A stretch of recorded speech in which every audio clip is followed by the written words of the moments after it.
안녕하세요. 오늘은 다육이 1월 관리에 대한 이야기를 해볼까 합니다. 이제 봄이 얼마 남지 않았는데요. 서서히 봄을 준비하는 그런 분들도 있을 거고, 1월 참 키우기 어렵네 하는 분들도 있을 겁니다. 대부분 키우는 환경이 다르기 때문에 어떤 방법이 맞다, 그르다 를 결정하기가 쉽지 않습니다. 내 환경에 맞게 키우는 게 가장 중요한 핵심 포인트라고 할 수 있습니다. 1월은 참 애매한 계절입니다. 2월 같이 그냥 단수를 시키면 되는데 1월 같은 경우는 단수를 하기도 참 애매한 계절입니다.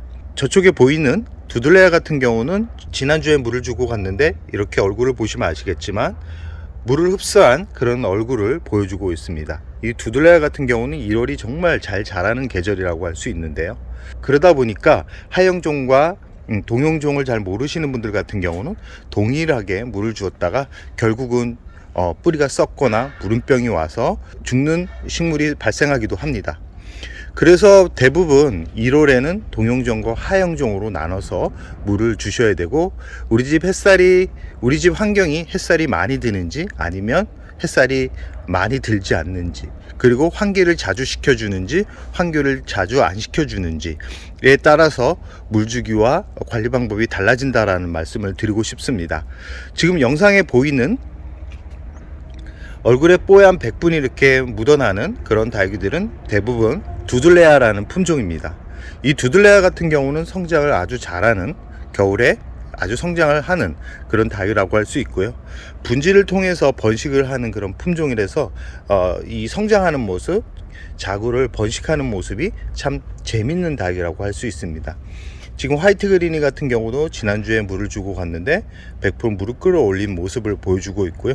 이 파키피던 같은 경우도 물을 끌어올리는 모습, 캐스피토사도 물을 끌어올리고 있습니다.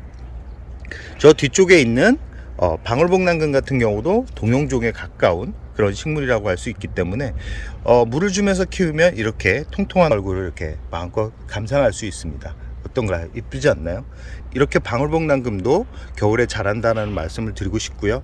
그 밑에 있는 원종복랑금 같은 경우도 지난주에 물을 주고 갔는데 이렇게 건강하게 자라는 모습을 볼 수 있습니다. 이렇게 새순도 이렇게 올라오고 있는 모습을 볼 수 있는데요. 이렇게 이 동영종에 가까운, 동영종에 들어가는 그런 식물들 같은 경우는 물을 주면서 키워도 1월은 충분히 성장을 시킬 수 있는 계절입니다. 그래서 이 1월, 12월, 1월은 두들레아의 계절, 동영종의 계절이라고 할 수 있고요. 이런 두들레아 같은 품종들 같은 경우는 일반 국민이보다는 햇살을 많이 보여주지는 않아도 되지만 그래도 하루에 3-4시간 정도는 햇살을 보여줘야지만 잎이 단단하고 단풍색을 볼 수 있는 그런 환경이 만들어진다라는 말씀을 드리고 싶고요. 이 물은 언제 줘야 되는지 궁금하시는 분들이 많을 겁니다. 대부분 잎의 모양, 그리고 내가 정한 주기에 따라서 물을 주는 경우가 많은데요. 그렇게 물을 주면 안 되고요. 이 내가 키우는 환경에 따라서 물을 주는 기간이 정해지는 겁니다. 우리 집 환경이 햇살이 3-4시간도 안 들어오는데 물을 많이 줄 경우 다육이가 무르거나 아니면 다육이 뿌리가 이상이 생기겠죠. 그런 환경에서는 꼭 잎을 만져서 잎이 말랑거리는지 아니면 잎이 단단한지를 보고 물을 주시기 바랍니다.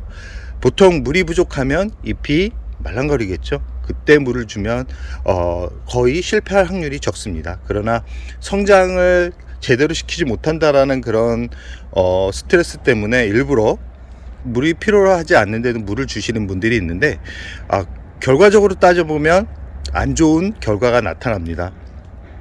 안 좋은 결과가 나타나기 때문에 꼭 내가 키우고 있는 환경에 따라서 물을 주시기 바랍니다. 이 햇살이 잘 들어오는 환경에서도, 그리고 겨울에 성장하는 닭이라고 해도 물은 많이 주지 마십시오.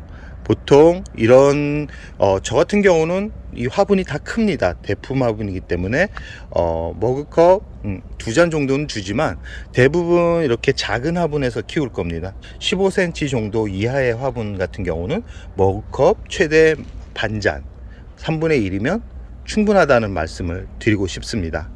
이 두들레아나 겨울에 자라는 그런 품종들 같은 경우는 1월은 물을 주면서 키워도 충분히 성장을 시킬 수 있는 그런 계절이고요.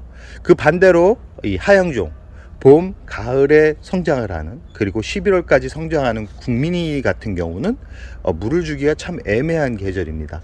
물을 너무 과도하게 주면 뿌리에 이상이 생겨서 물을 주는데도 잎이 말랑거리면서 뿌리가 움직이지 않는 그런 현상과 마주하게 되는데요. 그럴 때는 당황하지 말고 일주일 정도를 더 지켜봐 주시기 바랍니다. 물을 주고 일주일 지나서 말랑말랑 거린다면 또 일주일을 기다려서 물을 한 번 더 주는데, 물을 주는데 많은 양의 물이 아니라 먹을것 3분의 1 정도 줘서 물에 반응을 하지 않는다 그러면 봄까지 기다려 주시기 바랍니다. 뿌리가 손상을 입어도 봄이 오면 다시 회복을 하는 그런 특징을 보여주는 식물이 이 다육입니다. 단 줄기가 검게 변하거나 아니면 잎이 무르는 경우, 그리고 잎이 후두두 떨어지는 경우 같은 경우는 빠르게 화분에서 분리를 해야 된다라는 말씀을 드리고 싶습니다. 그대로 두게 되면 결국은 살릴 수 있는 그런 식물들 같은 경우도 죽음에 이르는 결과가 나타날 수 있기 때문에 그럽니다. 절대 하영종 같은 경우는 물을 과도하게 주기보다는 상황에 따라서 물을 주시기 바랍니다. 그래야지만 건강하게 키울 수 있다라는 말씀을 드리고 싶고요. 그리고 분갈이를 해주시는 분들이 있는데, 분갈이는 2월 중순에 분갈이를 해주는 게 좋고요. 영양제를 뿌려주시는 분들이 있는데 절대 영양제는 뿌려주지 말라는 말씀을 드리고 싶습니다. 영양제 같은 경우는 성장할 때 뿌려주는 거고요. 이 두들레아 같은 경우는 칼슘제 정도면 충분하다라는 말씀을 드리고 싶습니다. 분갈이를 하고 있는 분들 같은 경우는 분갈이를 하고 나서 바로 물을 주기보다는 1월까지 그냥 두시는 게 오히려 건강하게 자리를 잡게 만드는 그런 방법이라는 말씀을 드리고 싶습니다. 그리고 봄 분갈이 같은 경우는 배습이 좋은 마사나 에스라이트 비율을 높이는 것도 좋지만 상토 비율을 높여서 분갈이 용토를 만드는 것도 좋습니다. 분갈이 용토를 만드는 게 오히려 더 효율적이라고 할 수 있고요. 분갈이 상토 비율은 대략 한 40%, 30에서 40% 정도면 충분하고요. 마사를 많이 넣는 분들이 있는데, 마사를 많이 넣게 되면 화분이 무겁기 때문에 거리대에 놓기가 좀 부담스럽습니다. 그렇기 때문에 에스라이트, 소립 아니면 소립 정도면 충분합니다. 에스라이트 비율이 크거나 마사 같은 경우도 소립 정도면 분갈이 용토에 사용하기 좋기 때문에 소립으로 구입을 해서 분갈이 용토를 만들어 주시기 바랍니다. 그리고 화분 같은 경우는 봄에는 성장을 많이 하기 때문에 화분 같은 경우는 식물보다 약간 1.5배 정도 큰 화분에 심어줘야지만 뿌리가 정상적으로 성장을 하면서 뿌리가 퍼지는 힘이 물을 흡수하면서 더 풍성하게 자랄 수 있다라는 말씀을 드리고 싶고요. 봄은 성장을 시키는 그런 과정들이기 때문에 미리미리 재료를 만들어 놔 가지고 2월 중순서부터 분갈이를 시작해도 좋을 것 같다라는 생각을 해봅니다.